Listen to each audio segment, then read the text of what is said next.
Fellow citizens, for more than 2 months, protests arising from the Fugitive Offenders Bill have continued. Our citizens, police and reporters have been injured during violent incidents.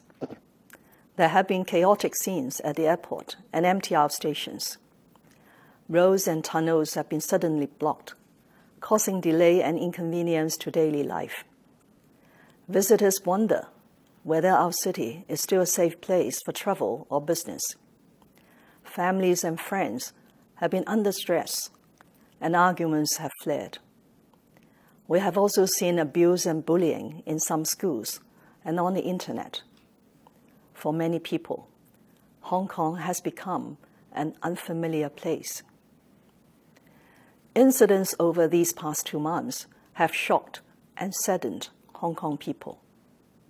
We are all very anxious about Hong Kong, our home.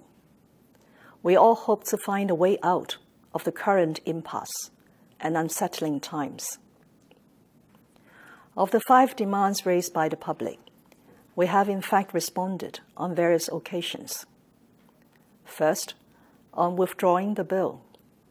On June 15th, I announced that the bill was suspended and later reiterated that the bill is dead and that all the legislative work had come to a complete halt. Second, on setting up a commission of inquiry. The government believes that matters relating to police enforcement actions are best handled by the existing and well-established Independent Police Complaints Council, IPCC, which was set up for exactly this purpose. In addition to handling complaints against individual police officers, the IPCC has undertaken a fact-finding study under its powers on the handling of large-scale public order events that took place after June 9th. One focus will be the Yuen Long incident on July 21st, which attracted serious public concern.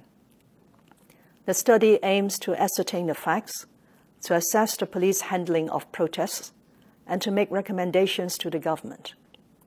The IPCC has established a panel of international experts to assist in its work and will make its findings and recommendations public.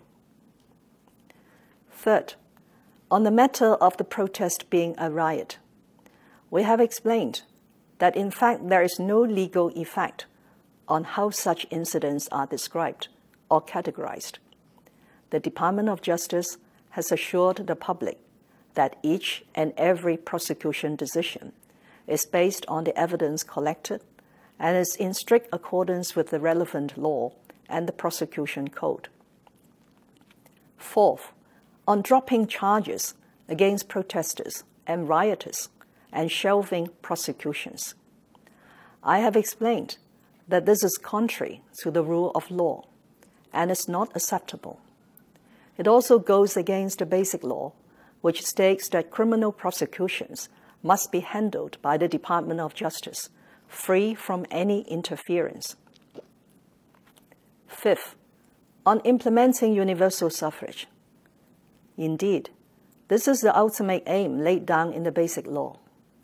As we said before, if we are to achieve this, discussions must be undertaken within the legal framework and is in an atmosphere that is conducive to mutual trust and understanding, and without further polarizing society. Our responses to the 5 demands have been made with full consideration of different constraints and circumstances. I recognize that these may not be able to address all the grievances of people in society.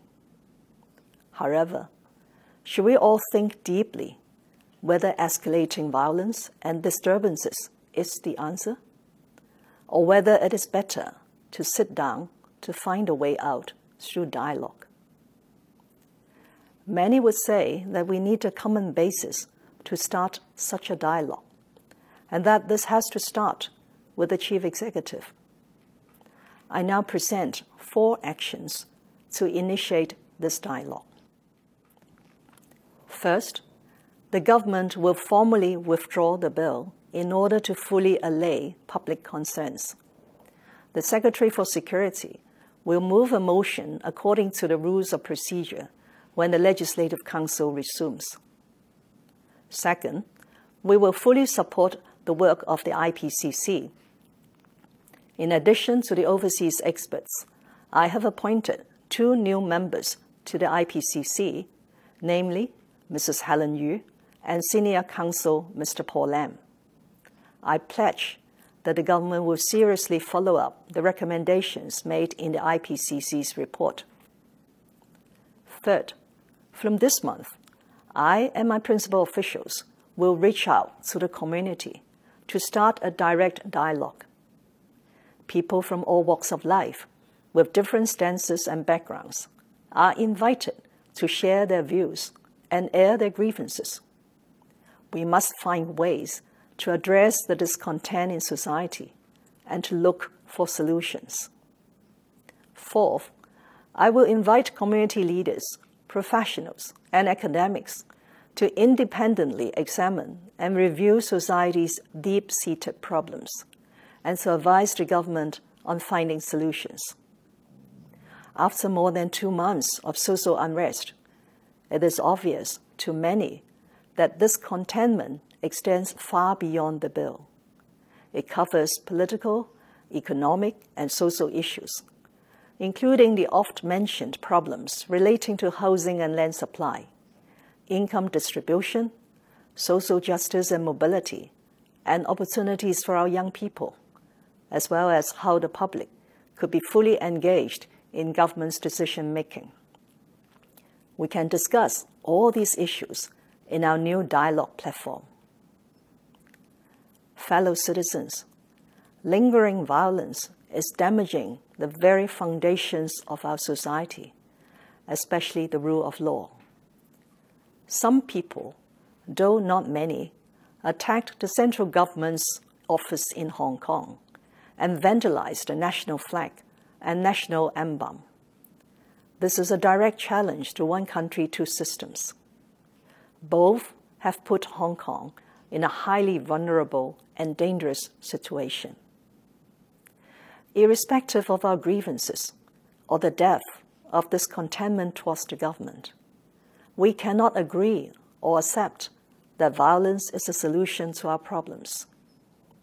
Our foremost priority now is to end violence, to safeguard the rule of law, and to restore order and safety in society. As such, the government has to strictly enforce the law against all violent and illegal acts. My team and I hope that the 4 actions just announced can help our society to move forward. Let's replace conflicts with conversations, and let's look for solutions.